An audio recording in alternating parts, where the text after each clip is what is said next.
J'ai commencé à pleurer, pleurer, au point d'avoir envie de la tuer. J'ai pris l'oreiller, je l'ai mis sur son visage, et puis à un moment je me suis dit non, arrête, c'est comme ça. Le Congo est à des années-lumière de toute transition énergétique. C'est pourtant de ce pays que provient 80% de la production mondiale de cobalt. Le cobalt est un minerai que le monde entier s'arrache. Sans lui, pas de batterie électrique, pas de transition énergétique. Et selon l'Agence internationale de l'énergie, le monde va avoir besoin de 20 fois plus de ce minerai d'ici 2040 s'il veut passer aux énergies propres. Les compagnies minières chinoises l'ont bien compris et leurs fosses géantes s'agrandissent de jour en jour au risque d'avaler la ville tout entière.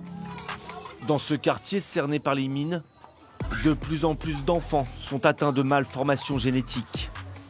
Le médecin a 250 petits patients atteints de malformations. Est-ce que tu arrives à l'allaiter? Non, c'est difficile. Pour lui, les mines seraient directement responsables de cette anomalie faciale. Tu t'es déjà interrogé sur tout ce qu'il y a autour de toi, des rivières, des creuseurs, de la poussière? Tu ne t'es jamais dit que cela pouvait être dangereux pour ton enfant? Non, je ne savais pas. Les cas de malformation, nous en avons chaque jour dans nos consultations, chaque jour dans nos maternités. Nous avons fait des études dernièrement et on s'est rendu compte que dans les poissons, dans les végétaux, c'était très riche en métaux lourds à la base de ces malformations. On a vraiment cette recrudescence des enfants avec malformations. Mais le docteur Mukong est aussi confronté à des malformations plus graves, inopérables au Congo. Déborah et sa fille Chérubin, 3 ans. À la naissance, les médecins diagnostiquent un syndrome de Larsen. Une malformation génétique. Le papa nous a abandonnés, je ne l'ai jamais revu.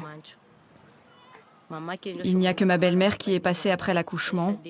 Elle a vu le bébé et elle n'est jamais revenue.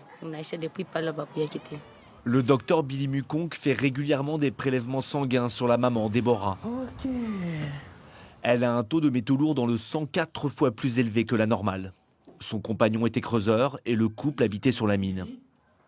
En Europe, des chirurgiens pourraient redresser ses jambes et restaurer ses articulations.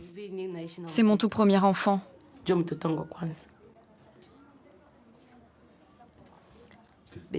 Mes amies en ont plusieurs et elles sont tellement contentes. Mais moi, je n'arrive pas à être heureuse comme elles.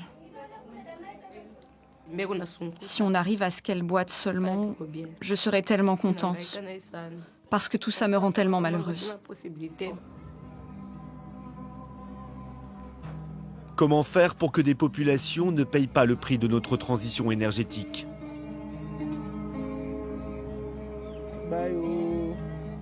L'empreinte carbone d'un Congolais s'élève à 40 kg de CO2 par an. Pour un Français, c'est 9 tonnes. 225 fois plus.